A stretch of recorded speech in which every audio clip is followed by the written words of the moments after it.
airship to London, and more.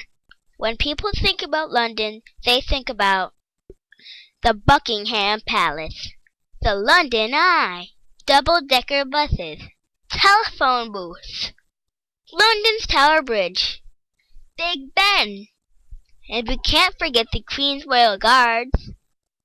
Speaking of the Queen, let's visit her home in London, the Buckingham Palace. Although we went inside, we couldn't take pictures. This is to make sure the Queen and the other leaders are safe. This is the front of the palace. This is the back of the palace. I was listening to the audio guide to help me through the palace. We saw the Queen's clothes, thrones, and a lot of expensive stuff. It was fun inside, but the party was outside. In front of Buckingham, you can see the changing of the guards. I used a map to find a shortcut to Birdcage Walk. You can tell the guards apart by the type of plume they had on their hat. These guards were German. They were playing La Vida Loca and songs we would hear in the United States. The guards change every other day as long as it isn't raining. I was so excited to see them, I couldn't help but run after them. The Queen also has a castle in Windsor, the Windsor Palace. This is the Queen's weekend home. Some of the rooms are as big as my house. Her grandkids went to Eton University, which is right behind the Windsor Castle.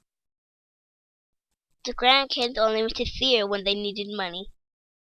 This is St. George's Chapel. Many kings and queens are buried inside of here.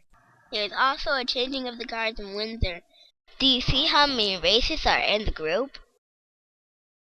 The Windsor Guards are different from the Buckingham Guards because they play more European music. Don't you just love these uniforms? I also went to Stonehenge. No one really knows how the rocks got there or what they were used for. The bus driver told me that the sheep were secret police so I couldn't get lost. The bus driver told me I was just going to see a pile of rocks, and he was right. Well, I believe in having fun, so me and my mom started acting silly. Close to Stonehenge is the city of Bath.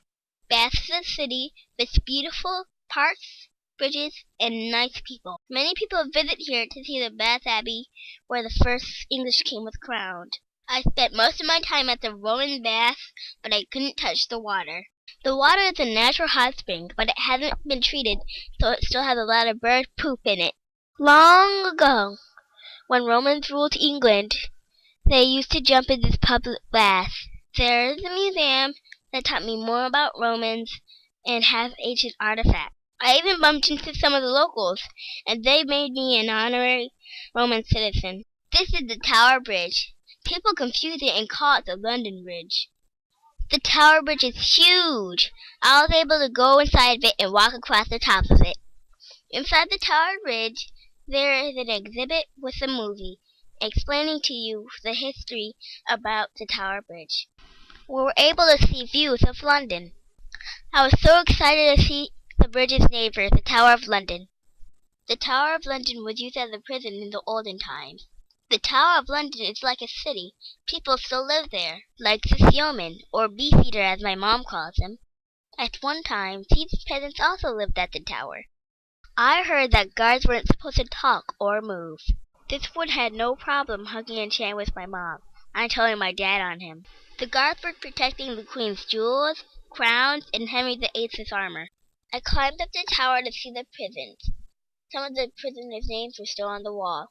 Speaking of climbing, I went up to the monument that was 311 steps up and down. The monument is used to remember the fire of 1666. We were able to see the city of London and got a certificate. I wanted a better view of the city, so off to the London Eye. The London Eye was so tall, it was bigger than a skyscraper. This is what the pod looks like. When I got into the pod, I ran to the window to see the view. A woman from New Zealand convinced my mom to get up for the photo. This is what the view looks like. My mom took a photo of me and my dad looking out into the sun. There it is, Big Ben. Do you know that Big Ben is attached to Westminster? That's where all the laws are made for the UK. This is Westminster Abbey. You can find Abraham Lincoln standing right in front of the courthouse. This is near the Abbey. Okay, now I know I'm in London. I'm tired. Let's get on the subway. They call it the Tube. Our hotel is the Hyatt, and we had a very small suite. We had a balcony with not much of a view. But it's close to Harrods where I bought my lunchbox. My mom loves Sears because it has 2 Christian Dior stores. I like it because the escalators have an Egyptian theme. There is also a memorial for Princess Diana and Dottie. I donated money for charity there. Shopping makes me hungry. Time to find food. We went to Piccadilly Circus to find an English restaurant. We found a Michael Jackson show, Chinese restaurants, but no English food. So we went back to the Hyatt to have my English fish and chips. Well, it's time to go now. Notice that the cab driver's driving on the other side. The black cabs have no trunks, but I'm so sleepy, I'll just sleep on the luggage. Hope you enjoyed London. Bye!